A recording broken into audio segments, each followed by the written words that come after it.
안녕하세요. 뉴욕 시그널 크리스 정입니다. 지난 100회 방송에서 보내주신 성원과 격려 진심으로 감사드립니다. 앞으로도 열심히 도움이 되실 수 있는 정보를 전달하도록 노력을 하겠습니다. 여러분은 사이클에 대해서 어떻게 생각하세요? 사람은 아기 때인 그 유아기를 거쳐서 어린이가 되고 질풍노도의 청소년기를 거쳐서 성인이 되죠. 그리고 결국에는 점점 기력이 없어지면서 노인이 됩니다. 저도 지금 이제 9개월 된 그 셋째 아기가 있지만 아기들은 참 늦어요. 그 말 한마디를 하는데도 몇 개월이 걸립니다. 서로 대화가 될 때까지는요, 빨라야 2년에서 뭐 3년 정도 걸리죠. 그런데 이 청소년기가 되면요, 너무 또 빨라요. 몇 달 못 봤다고 키도 훌쩍 크고 발육 상태부터 성격까지 모든 게 다 금방금방 바뀌죠. 그런데 비즈니스도 이런 사이클이 있다고 합니다. 이 산업 초기 단계 기업들은 아무도 신경 쓰지 않죠. 그러니만큼 성장도 느리고 주가도 거의 움직이지 않습니다. 하지만 이런 기업들이 어느 단계에 들어서면 엄청나게 빠르게 성장하죠. 매출 성장세가 적게는 수십 퍼센트에서 몇백 퍼센트가 쉽게 오릅니다. 이른바 성장주들이죠. 하지만 기업이 산업에 완전히 정착하고 크게 투자를 안 해도 잘 굴러가면 그런 기업은 성숙기에 들어섰다고 하죠. 배당도 꼬박꼬박 나오고 수익도 견고합니다. 코카콜라와 같은 기업이죠. 경제도 마찬가지예요. 침체에 이어서 유아기와 같은 그 초기 회복 사이클에서 성장이 가속화되는 사이클. 그리고 경제가 완전히 불이 붙는 정점을 찍고 다시 침체에 빠집니다. 주식시장은 이런 사이클을 그대로 따라가죠. 시장은 이런 순환 구조를 이제 비즈니스 사이클 트렌드라고 하는데요. 그리고 이런 작은 사이클 추세가 모여서 하나의 거대한 장기 경제 순환 사이클, 즉 세큘러 트렌드를 만들어냅니다. 여러분은 지금 시장의 사이클이 어느 추세에 있다고 보세요? 이 잭슨홀 미팅 이후에 연준의 긴축이 가속화되면서 경기 침체 이야기가 다시 나오고 있습니다. 경기 침체는 결국 사이클의 끝을 의미하죠. 만일 당장 경기 침체가 온다고 본다면요, 뭐 지금 주식 투자를 적극적으로 할 이유가 또 없어요. 앞에 보이는 길이 절벽인데 굳이 앞으로 나갈 필요가 없죠. 하지만 경기 침체까지 시간이 남아 있다라고 한다면 이야기는 또 달라집니다. 시장은 언제나 경기 침체 전에 가장 뜨겁게 불타오르기 때문이죠. 이번 주에 이 채권 왕인 제프리 건들락이 투자자들한테 경기 침체를 경고하는 수익률 곡선의 역전 현상을 주시하라 하면서 조심하라고 그랬어요. 수익률 곡선은 이 미국 국채 금리를 연결해 놓은 선 같은 거를 의미하죠. 그냥 선이죠, 뭐. 이게 이제 보통 때는 우상향하게 돼 있습니다. 이렇게 우상향하게 돼 있는데, 예를 들어서 1년물 금리는 1%, 5년물은 2%, 10년물은 3%, 30년물은 5%, 이런 식으로 좀 극단적이긴 하지만 장기 금리일수록 금리가 높아지죠. 그런데 이제 사이클의 끝이라는 경기 침체가 다가오면요, 이 곡선들이 이렇게 가는 게 아니라 점점 눕게 되죠. 곡선이 우상향하는 게 아니라 점점 일직선처럼 선이 평평해지는 건데요. 한마디로 1년물에서 30년물까지 금리가 다 엇비슷해지는 거예요. 그러다 상황이 더 심각해지면 장기 금리가 단기 금리보다 더 낮아져요. 이거는 은행을 갔는데 장기 예금이 단기 예금보다 더 이자율이 낮은 말도 안 되는 상황이 벌어지는 것 같죠. 이 경기 침체 가능성이 점점 커지면서 사람들이 조금이라도 안전한 장기 국채로 몰리기 때문에 그런 건데요. 자, 이 장단기 금리 차의 역전은 이미 벌어졌습니다. 이 10년물과 2년물의 국채 금리는 이미 역전이 됐고요. 그 역전 폭은요, 이미 닷컴 버블 이후 최대 폭이죠. 장단기 금리 차의 역전은 경기 침체를 예고하는데 이전부터 거의 100%에 가깝게 정확히 예고한 가장 믿을 만한 지표죠. 하지만 장단기 금리 차의 역전부터 경기 침체까지는요, 바로 오는 게 아니라 보통 18개월 정도, 한 2년 정도가 걸린다고 해요. 금리 차 역전이 됐다고 바로 경기 침체가 오는 게 아니라는 거죠. 그동안 금융 환경은 계속 악화되고 수요는 둔화되고 결국 고용 시장이 마지막으로 무너지면서 경제가 침체에 빠지게 됩니다. 자, 그렇다면 지금 우리는 어디에 있을까요? 소비 수요가 둔화되긴 했지만 여전히 역사적인 평균에 훨씬 높은 수준에 있고요. 경기 활동은 곧 위축으로 진입을 하겠지만 아직 경기 활황 지역에 있습니다.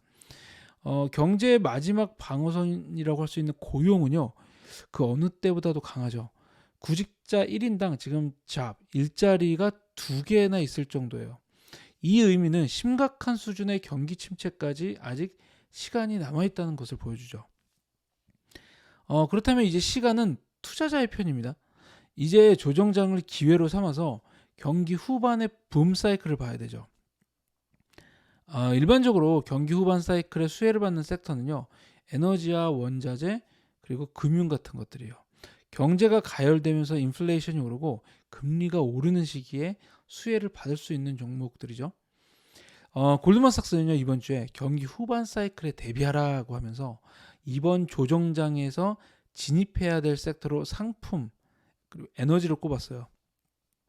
그리고 말합니다. 지금 원자재를 사고 경기 침체는 나중에 걱정하라고 하죠. 그러면서 유럽을 제외한 다른 지역에서는 향후 12개월 동안 침체가 없을 것이다 라고 단언합니다. 사실 미국에서 경기 침체 우려가 커지고 있긴 하지만 제조업이 둔화되면 둔화되는 만큼 또 서비스가 반대로 강세를 보이고 있고요. 워낙 또 고용이 너무 강하죠. 특히 골드만은 상품이 이번 경기 후반 사이클에 소유할 수 있는 최고의 자산이라고 단언을 하는데요. 주식은 인플레이션이 급증하고 금리가 상승하면 충격을 받을 수 있지만 이 원자재는 수요가 둔화되더라도 지금 공급 문제가 계속 있기 때문에 가격이 어느 정도 높은 수준에서 유지가 계속 될 거라는 겁니다. 이 러시아하고 우크라이나 전쟁은 언제 끝날지 모르죠, 지금. 그리고 그 문제가 아니더라도요, 에너지 기업들은 그 추가 투자를 거의 지금 전혀 안 하고 있어요. 재생에너지로의 전환이 가속화되는 시기에 공급망을 지금 확충했다가는 폭망할 수 있기 때문이겠죠. 골드만은요, 특히 지금은 에너지 위기의 시대라는 거를 강조를 했어요. 글로벌 경제가 모두 심각한 에너지 위기와 부족에 시달리는 지금 결국 모든 게 부족한 상황에서 결국에는 석유로 돌아온다는 거죠. 이 석유가 일종의 이제 최후의 수단, 이 라스트 리솔트로 인식이 되는 건데요. 100회 특집에서도 말씀드렸지만 이 주식 시장에서 모든 위기는 기회로 돌아온다고 봅니다. 결국 시장과 정부가 그 위기를 해결하기 위해서 돈을 쏟아붓기 때문이죠. 이미 정부는요, IRA라는 인플레이션 감축법이라는 법안을 통해서 에너지, 특히 재생에너지에 엄청난 돈을 투자하고 있어요. 지금은 화석 연료냐 재생에너지냐의 여부를 떠나서요, 이 에너지 자체에 집중해야 되는 시기가 아닌가 싶습니다. 이 워렌 버핏의 버크셔 해서웨이는 쉐브론하고 억시덴탈의 인생의 마지막 베팅을 하고 있죠. 쉐브론은 미국 최대의 메이저고 다우지수에 포함되어 있어요. 그리고 미국 정부의 그 리스 계약을 가장 많이 받고 있는 기업이죠.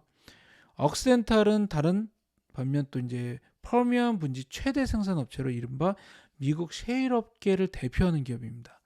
석유 자체로만 본다면요, 이 화학 분야를 포함하는 또 엑선모빌을 따라갈 수가 없죠. 배당금으로 보면은 뭐 파이오니어나 코노코필립스, 뭐 데본 에너지와 같은 기업들이 또 있습니다. 그런데 재생에너지도 주목을 해야 돼요. 석유가 수십 년을 더 가겠지만은 시대는 클린 에너지를 원하고 있죠. 솔라 패널은 특히 가정용 제품과 주거용 제품이 함께 나오는 만큼 분명 재생에너지의 리더십을 차지할 산업으로 보입니다. 여기에서 리더십을 가지고 있는 기업들에 주목을 해야겠죠. 이 솔라 패널의 마이크로인버터의 선두주자 엔페이즈 에너지, 그리고 주거용 태양광의 리더죠, 그 선런, 솔라 패널의 퍼솔라 이외에도 이제 수소 에너지로 따지면 거의 수소 에너지의 단독 선두주자인 이제 플러그 파워 같은 기업은요, 분명 미래가 밝아 보이는 기업들입니다. 그리고 마지막으로 화석 연료에서 재생에너지로의 전환에 수혜를 받을 만한 산업이 따로 또 있습니다. 바로 원자력인데요. 이 원자력은 2011년 후쿠시마 원전 사고 이후에 거의 사양길에 들어섰죠. 이 러시아가 근데 전쟁을 일으키면서 에너지 위기가 에너지 안보 그리고 에너지 자립 문제로 커지고 있어요. 문제는 화석 연료에서 재생 에너지로의 전환이 완전한 전환이 쉽지 않다는 겁니다. 이 재생에너지는요, 그 성질 자체가 변동성이 커요. 바람이 불지 않을 때도 있고 햇볕이 없을 때도 있어요. 이 가뭄이 오면 수력발전소는 가동을 중단합니다. 하지만 원자력은요, 일정한 전력을 꾸준히 내보내죠. 아직까지 전기의 대부분은 천연가스, 석유 그리고 석탄을 사용하는데요. 이 천연가스가 그나마 이제 조금 친환경이라고는 하지만 여전히 화석 연료가 전체 지금 소비 전력의 80%를 지탱해야 되는 상황이에요. 12% 수준인 재생에너지에 투자를 하고 있다지만 이 인프라부터 갖춰야 할 단계가 너무 많습니다. 그러면서 다시 관심을 받고 있는 것이 8%의 원자력입니다. 2011년 후쿠시마 원전 사고 이후에 가장 적극적으로 탈원전에 나선 국가는 바로 독일하고 일본이에요. 그런데 최근 이들 국가들이 탈원전 기조를 탈선하는 모습을 보이고 있습니다. 가장 탈원전에 적극적이던 독일은요, 유럽의 에너지 위기로 지금 메가와트당 전기세가 1000유로가 넘으면서요, 완전히 패닉 상태죠. 최근 독일이 올해 폐쇄하기로 했던 원전을 유지할 것으로 전망이 되고 있습니다. 그리고 일본도 원전을 추가로 개발하는 것이 어떠냐라는 말이 나오고 있는 상황이죠. 이 월스트리트저널은 에너지 위기로 인해서 독일의 탈원전 기조가 탈선되고 있다라고 평가를 했는데요. 근데 이건 환경에 가장 적극적인 캘리포니아도 마찬가지예요. 2025년 폐쇄 예정이었던 원전을 지금 유지할 것으로 전망이 되고 있습니다. 이 국제에너지기구 IEA도 원전의 지속 가능성에 지금 한 표를 더 던졌어요. IEA는 최근 6월 보고서를 통해서 정책 환경이 변하면서 원자력 복귀의 기회가 열리고 있다라고 평가를 하면서 이 원전의 수명 연장은 2050년까지 탄소 배출을 넷 지로로 달성하는데 필수 불가결한 요소다라고 밝혔어요. 이 원자력의 복귀는 투자자들에게는요, 경기 후반 사이클의 하나의 대안을 제시한다고 할 수 있습니다. 경기 후반에 수혜를 받는 섹터는 물론 에너지와 원자재, 금융도 있지만 더 후반으로 넘어가면은요, 좀 더 방어적인 유틸리티나 필수 소비재, 헬스케어 쪽으로 순환이 됩니다. 올해 내내 이런 섹터들이 지금 강세를 보인다는 것은요, 이미 시장이 경제 후반 사이클에 돌입했다라는 것을 의미하기도 하죠. 원자력은 이중 특히 유틸리티에 집중할 수 있는 기회를 주는데요. 이 우라늄을 이제 추종하는 광산업체가 있는 URA 같은 ETF를 선택할 수도 있지만요. 그 원자력에 노출되어 있는 유틸리티 기업을 선택할 수도 있어요. 이 소시에테 제네랄은요, 이번 주 수요일 원자력의 복귀에 수혜를 받을 수 있는 기업을 추천을 했는데요. 여기에는 재생에너지의 수혜주로 인식되는 넥스테라 에너지부터 듀크 에너지 그리고 도미니언 에너지와 같은 기업들이 포함되어 있습니다. 이 원자력에 특화된 유틸리티 기업은요, 10개 이상의 시설에 걸쳐서 이 회사 전체 전력의 무려 53%를 원자력으로 사용하는 엑셀런이 있죠. 원자력 유틸리티 회사는 원자력의 복귀라는 그 수혜를 받으면서도요, 경기 후반 사이클에 상대적으로 강력한 방어주로 인식되는 유틸리티 섹터에 노출을 할 수 있다는 강점이 있습니다. 상품이라는 하나의 틀 안에서 에너지와 원자재가 좀 더 공격적이라면요, 유틸리티는 경기 침체가 와도 저항력이 있는 기업이라는 거죠. 네, 오늘은 경기 후반에 가장 빛난다는 에너지 섹터와 상품 그리고 원자력의 복귀에 대해서 알아봤습니다. 세상이 지금 에너지 위기로 시끌벅적한데요. 에너지 위기는 산업의 위기로 지금 변질돼서 경제 근간을 흔들고 있죠. 에너지 자립과 안보는 이제 국가의 존폐를 좌우하는 요소인데요. 전례 없는 에너지 위기, 언제나 그랬듯 위기는 투자자들에게 기회가 될 것으로 보입니다. 네, 감사합니다.